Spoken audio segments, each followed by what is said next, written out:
साथियों नमस्कार। उम्मीद है आप सब साथी कुशल और मंगल से होंगे।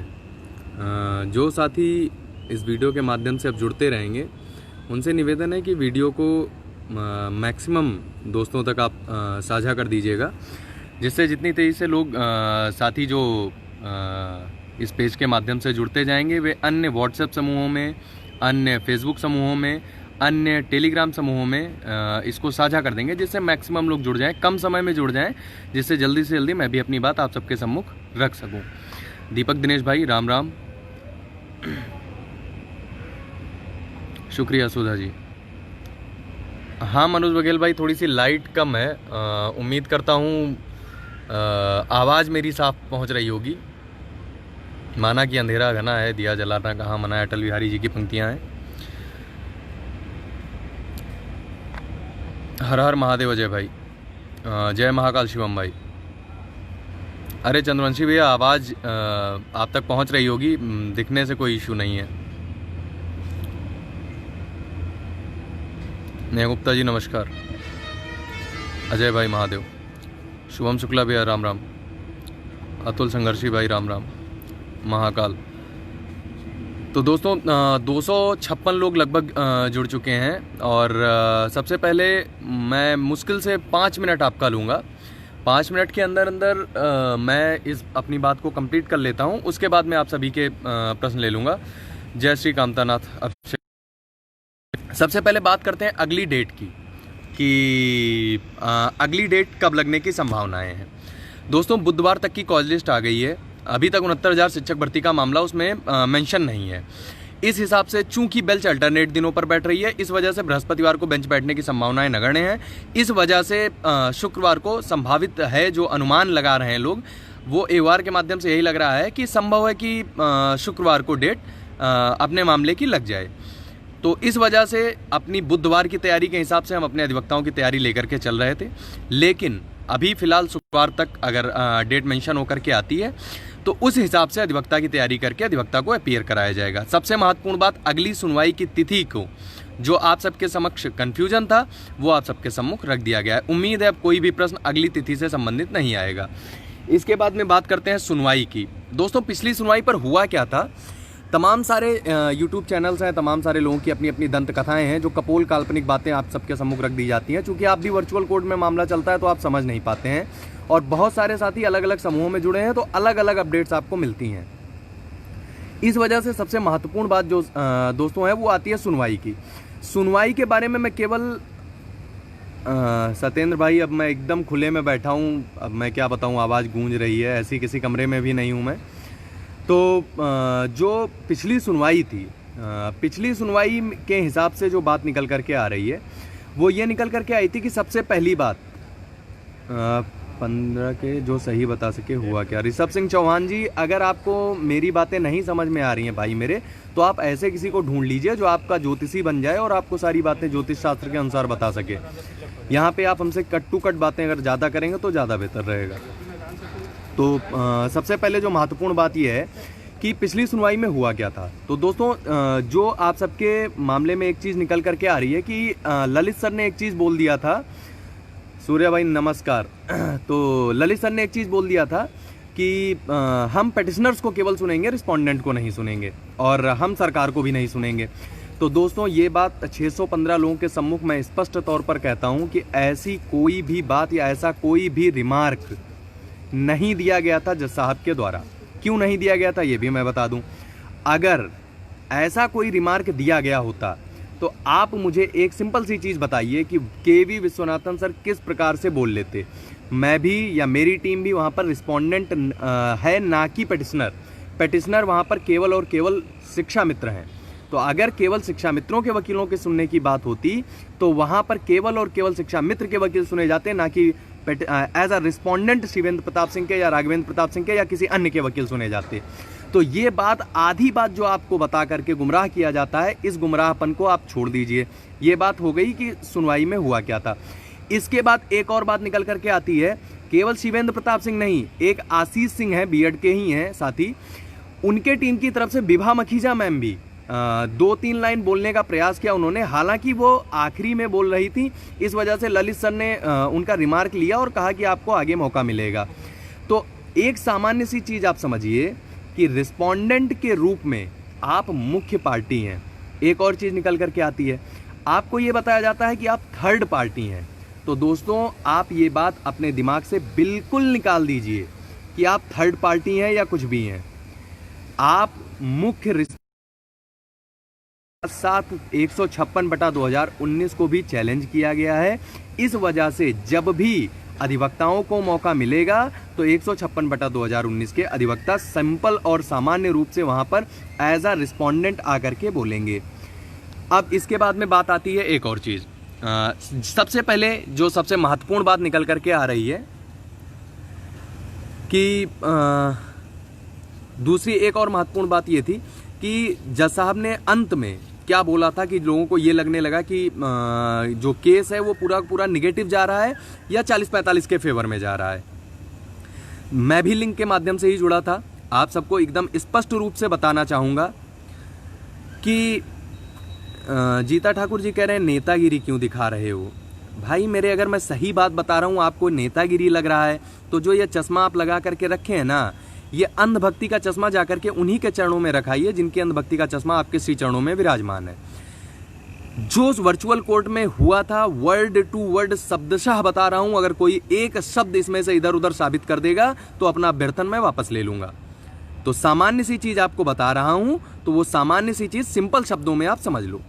नहीं समझना है, बहुत पतली गली खुली हुई है, बहुत पतली गली से निकल लो। इसके बाद बात निकल करके आती है कि रिस्पोंडेंट के रूप में आपको मैंने बता दिया है। इसके बाद में बात आती है सारे अधिवक्ताओं को सामान्य तौर पर म्यूट कर दिया गया था। बिल्कुल सही बात है, सबको म्यूट कर दिया गया था। लेकिन उसी में आपको पता होना चाहिए कि बेंच सेक्रेटरी को फोन करके जब एओआर का, सीनियर अधिवक्ता का और क्लाइंट का, इन तीनों का हर सुनवाई से पहले व्हाट्सएप ग्रुप बनता है। आज ये को स्पष्ट तौर पे बता दे रहा हूँ रणनीति के लिए। इस व्हाट्सएप ग्रुप में सीनियर अधिवक्ता, एओआर और क्लाइंट रहता है। इसी ग्रुप में यदि सीनियर अधिवक्ता को लगातार बहस के दौरान कोई प्रश्न पूछना हुआ या कोई ऐसी बात पूछनी पड़ गई जो लगातार, जैसे पटवालिया सर उस दिन बहस में बात रख रहे थे तो विश्वनाथन सर को एक सामान्य सी चीज़ पूछनी पड़ गई, तो उसी ग्रुप में उन्होंने पूछा। उसी समय पे हम लोगों ने उनसे रिक्वेस्ट किया कि sir please emphasis on modification. तुरंत उन्होंने बेंच सेक्रेटरी को फ़ोन किया, अपना माइक अनम्यूट कराया, अपना माइक अनम्यूट करा करके उन्होंने मॉडिफिकेशन पर अपनी बात रखी।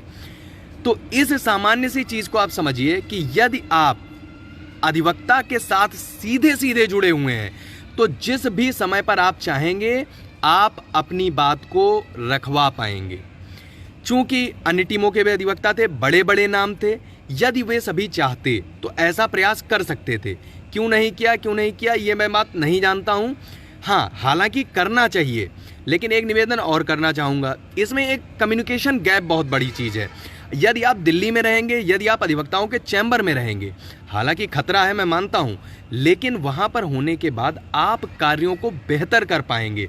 यदि लोगों ने जिम्मेदारी ली है, लोग आपसे पैसे ले रहे हैं, तो मैं उम्मीद करता हूँ कि वे सभी उस पैसे को केवल अधिवक्ताओं को मत दें,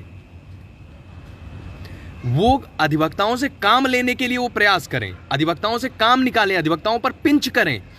तो इस वजह से सामान्य सी बात थी कि यदि आप अधिवक्ता के माध्यम से चीजें रखवाएंगे। इसके बाद बात आती है बीएड मैटर पे। आप सबको एक सामान्य सी चीज बताऊंगा, पीएस पटवालिया सर पूरे दिन बीएड मैटर पर बहस करते रहे। अंत में उसी बीएड के माध्यम से घुमा करके उन्होंने एक बात पे लाने की कोशिश की, चूंकि large number of candidate BEd student के हैं, इस वजह से लार्ज नंबर ऑफ कैंडिडेट के कारण कट ऑफ रेज किया गया है। इस वजह से अगर in large number of candidate को बाहर कर दिया जाए तो कट ऑफ को ऑटोमेटिकली डिक्लाइन कर दिया जाना चाहिए। लेकिन आप सबको सिंपल तौर पर समझना चाहिए, विश्वनाथन सर ने केवल अपना माइक पुनः अनम्यूट कराया और केवल 2 शब्द बोले। अक्षरशः आप नोट कर लीजिए। पहला शब्द उनका यह था कि बीएड मैटर को पहले चैलेंज नहीं किया गया था। दूसरा मैटर यह था कि डबल बेंच से अभी तक कोई भी बीएड मैटर पर नोटिस इशू नहीं हुआ था। इसके बाद में पटवालिया सर को दोबारा से बीएड मैटर पर कुछ भी बोलने नहीं दिया गया।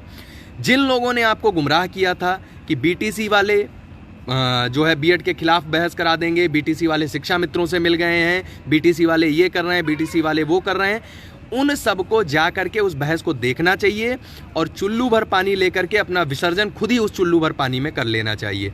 मैं ज़्यादा बड़ी बात नहीं कह रहा हूँ, लेकिन यदि आप सबने विश्वास किया है तो उस विश्वास को बनाए रखिए। इसके उपरांत दूसरी बात और निकल करके आती है, सुनवाई के अंत में ललित सर ने क्या कहा। चूंकि सुंदरम सर और पटवालिया सर की बहस को समाप्त होने के बाद सुप्रीम कोर्ट का एक नियम है कि वो रिमार्क देते हैं कि जो सीनियर एडवोकेट होते हैं उनसे पूछते हैं कि क्या आपका सबमिशन यही था।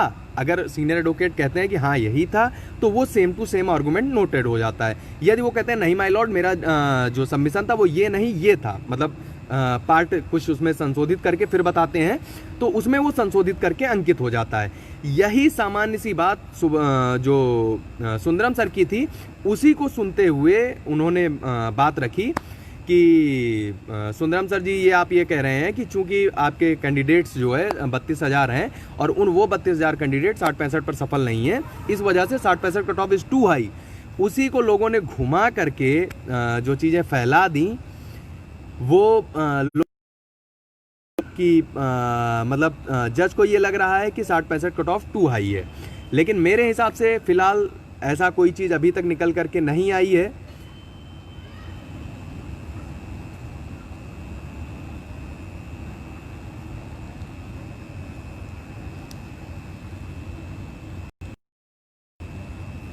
जो ऐसी कोई चीज़ निकल करके आए कि जिसके माध्यम से मतलब कहीं से भी कट ऑफ पर कोई समस्या ऐसी चीज़ दिख रही हो।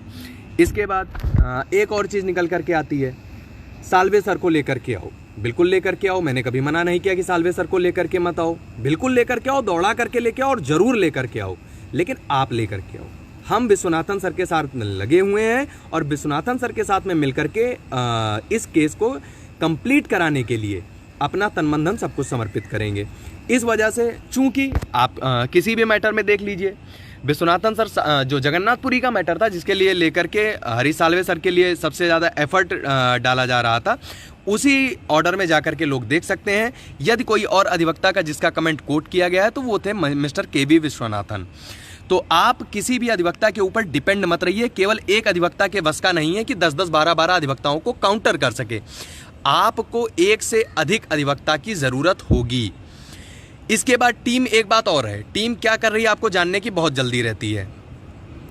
दीपक मौर्य जी, मैं बता रहा हूं, एएसजी से और एसजी से मुलाकात के लिए टीम प्रयासरत है। ये बात आपको अभी तक नहीं बताई गई थी, इसलिए नहीं बताई गई थी कि आपको यदि ये मामले पता चलते हैं तो ये चीज़ें लगातार फैल जाती हैं और फिर जो काम टीम करना चाहती है वो काम टीम कर नहीं पाती है। इस वजह से कई सारी रणनीतियाँ हैं जो आपको नहीं बताई जाती हैं, लेकिन ये चीज़ आप स्पष्ट तौर पे जान लीजिए, भर्ती को पूरा कराने के लिए जो अधिकतम प्रयास हो सकते हैं वो इस कोविड के टाइम पर भी करने के लिए प्रयासरत है टीम। राघवेंद्र भाई और रवि भाई लगातार वहाँ पर मौजूद हैं और वो जो है प्रयास ये कर रहे हैं कि वहाँ पर उनसे मुलाकात हो जाए। और इसके उपरांत अगर सरकार के किसी उससे मुलाकात हो जाती है तो जो है बहुत बेहतर बात होगी कि एएसजी और एसजी को हम ब्रीफ कर देते हैं। इसके उपरांत बात आती है कि कुछ लोगों ने आपके समक्ष ये फैला दिया है कि संयुक्त लीगल टीम के माध्यम से जो याची प्रक्रिया थी वो ठप हो गई है। ऐसा कुछ नहीं है। टीम की एक आईए जो 21 मई और 9 जून के याची थे उनको कंप्लीट करके उनके नाम में संशोधन करके एओआर के यहाँ भिजवा दिया गया है, जो मंडे को फाइल हो जाएगी। जिन लोगों ने संयुक्त लीगल टीम के माध्यम में सहयोग किया है उनके करेक्शन पर लगातार काम चल रहा है। आज रात तक अगर कंप्लीट हो जाता है या कल सुबह तक कंप्लीट हो जाता है तो वो चीज़ें कंप्लीट करके ट्यूसडे या वेडनेसडे तक संयुक्त लीगल टीम की भी एक आईए फाइल हो जाएगी। इसके बाद में जो करीब 100-150 याची और बच रहे हैं उनको और जो मतलब याची और नए जो याची जुड़ेंगे उनको साथ में जोड़ करके टीम की तरफ से तीसरी आईए भी दाखिल की जाएगी। इस वजह से जो चयनित साथी अभी तक टीम के साथ नहीं जुड़े हैं वे संयुक्त लीगल टीम के साथ में जुड़ करके याची के रूप में अपना नाम दर्ज करा सकते हैं। जो साथी अगली डेट जानना चाहते हैं वो इस वीडियो को एकदम शुरू से सुन लेंगे, उनके सामने वो चीज़ आ जाएगी। इसके बाद एक और महत्वपूर्ण बात आती है, टीम की आईए की बात मैंने आपको बता दी है। हाँ, एक और महत्वपूर्ण बात आती है फंड की। विश्वनाथन सर की पार्ट पेमेंट हो चुकी है। चूंकि टीम को आईए दाखिल करनी है, अभी तक उस दिन एक डेट तुरंत लग गई थी, तो इस वजह से हम लोगों ने सोचा था आईए का काम कुछ दिन रोक करके और विश्वनाथन सर की पेमेंट करके विश्वनाथन सर को अपीयर करा देंगे। लेकिन अब चूंकि लंबी डेट लग चुकी है, फ्राइडे तक मामला जा रहा है, तो याची की जो आईए है उसको रोका नहीं जा रहा है। आईए को अब दाखिल किया जाएगा और विश्वनाथन सर की पार्ट पेमेंट कर दी गई है। लगभग विश्वनाथन सर के पेमेंट में ही अभी हमारी टीम को 2 से 2.5 लाख रुपए की कमी पड़ रही है। अब आप ये बताइए कि जब हमारे खुद के अधिवक्ता में हमको अभी 2 से 2.5 लाख की ज़रूरत है, तो हम कहाँ से किसी और अधिवक्ता में मदद कर पाएंगे।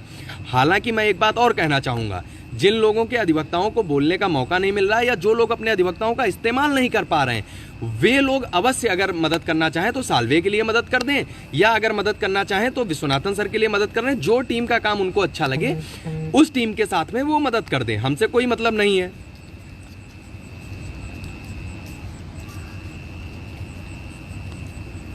तो इसके बाद में दूसरी महत्वपूर्ण बात आती है, अधिवक्ताओं की जो फीस स्लिप है वो आपके बीच में है। जितने अधिवक्ताओं की जो पेमेंट होती है वो भी आपके सामने सारी चीज़ें रख दी जाती हैं। कोई भी चीज़ आपके बीच में ऐसी नहीं है जो आपको गुमराह कर सके। टीम पूर्ण पारदर्शिता के साथ जब आपके साथ कंधे से कंधा मिलाकर कार्य कर रही है, तो उम्मीद करता हूं कि कोई भी साथी बिना किसी संदेह के टीम के ऊपर भरोसा रखकर जल्द से जल्द जुड़ेगा और टीम को प्रॉपर रूप से फंड अवेलेबल कराएगा। आप एक बारे में निश्चिंत रहिए कि हमारी टीम केवल और केवल भर्ती हित के लिए काम करेगी। भर्ती से इतर कोई भी कार्य टीम के द्वारा नहीं किया जाएगा। इसके उपरांत एक और चीज निकल करके आ रही है, यूयू ललित सर का प्रमोशन। हालांकि ये बहुत अच्छी बात है कि यूयू ललित सर का प्रमोशन हुआ है। भानुमति जी, जस्टिस भानुमति मैम रिटायर हो रही हैं, इस वजह से उनका जो है वो प्रमोशन के बाद वो रिटायर होंगी, तो ललित सर का प्रमोशन हो जाएगा। तो इस प्रमोशन से केस पर कोई फर्क नहीं पड़ेगा, ना कि वो केस से मतलब हटने का या कोई ऐसा सीन अभी तक नहीं बन रहा है जिसके माध्यम से केस पर कोई नकारात्मक असर पड़ने की संभावना दिख रही हो।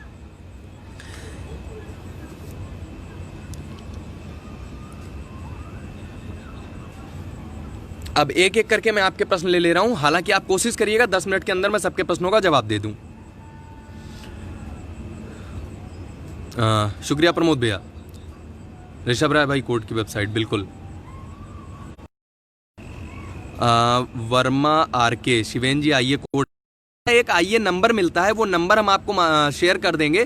तो केस नंबर की जगह पे आप वो आईए नंबर डाल करके ये आप उसमें जो ऑफिस रिपोर्ट होती है उसमें देख पाएंगे कि वो आईए केस में टैग हुई है या नहीं टैग हुई है।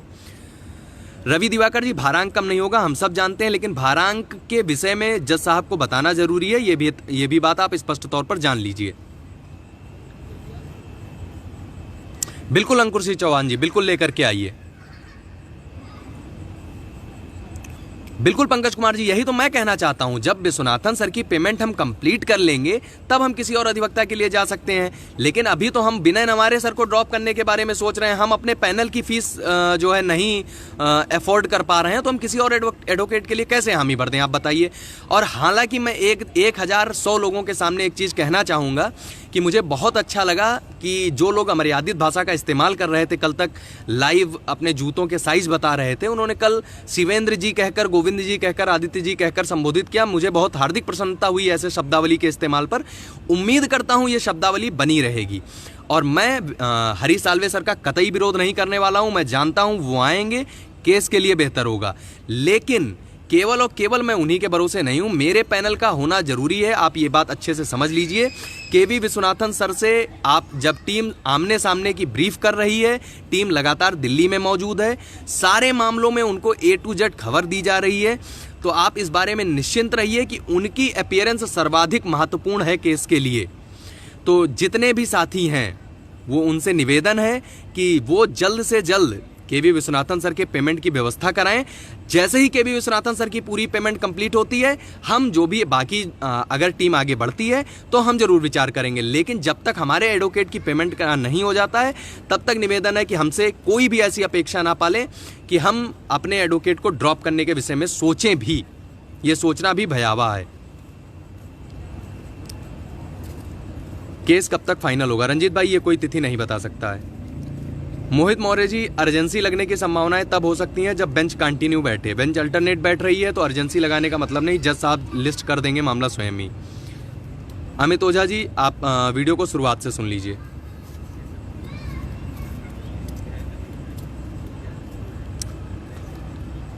विशाल विक्रांत जी, बता दिया है मैंने। जल्दी जल्दी आप अपने प्रश्न रख लीजिए भैया।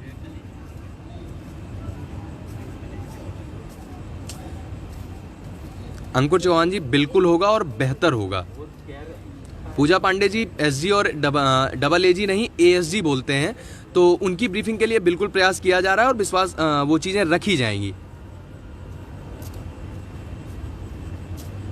बिल्कुल विनीत कुमार जी, याची बनाए जा रहे हैं संयुक्त लीगल टीम के द्वारा। याची प्रक्रिया अभी संयुक्त लीगल टीम के संयुक्त खाते में आप पेमेंट करके अपने डिटेल्स भेज करके याची बन सकते हैं।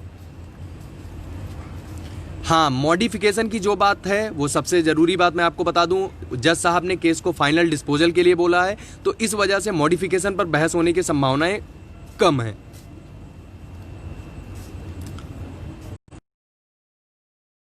मैं वीडियो को ख़त्म करने वाला हूं, तो इस वजह से जल्दी जल्दी अपने प्रश्न रख लीजिए। केस की कॉज लिस्ट आप लगातार चेक कर लिया करिए। केस की कॉज लिस्ट में केस मेंशन हो जाएगा, आप सबको स्वयं पता चल जाएगा। अभी कोई भी डेट केस में नहीं लगी है। पिछड़ा आयोग के मामले के लिए टीम के कुछ साथियों को लखनऊ भेजा जा रहा है। लखनऊ की तरफ से जब तक डेटा नहीं भेजा जाएगा तब तक पिछड़ा आयोग से मामला निस्तारित नहीं किया जा सकता है। नीरज राजपूत जी, अगली डेट अभी कोई नहीं लगी है। सब तो ठीक है, दाढ़ी बनवा लो। हाँ भैया, इस बारे में विचार किया जाएगा। बिल्कुल महादेव भैया, जल्द ही विजयश्री प्राप्त होगी। उम्मीद करता हूं आप सबके सभी प्रश्नों का जवाब आपको मिल चुका होगा और इस चीज़ के लिए निश्चिंत रहिए, टीम की तरफ से कोई भी कमी नहीं छोड़ी जाएगी। अब आपको सारी वास्तु स्थिति से अवगत करा दिया गया है। उम्मीद करता हूं विश्वनाथन सर के लिए जो यथासंभव मदद होगा सभी चयनित साथी उस मदद को उपलब्ध कराएंगे और जितनी जल्द से जल्द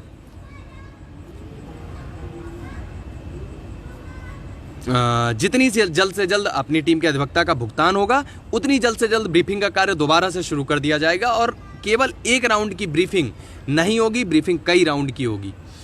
तो विश्वास रखिए, जो लोग दिल्ली में हैं, अपनी जान के रिस्क पर दिल्ली में हैं, वो किसी न किन्हीं कारणोंवश उनके लिए भर्ती अपने किसी भी चीज़ से ज़्यादा महत्वपूर्ण है।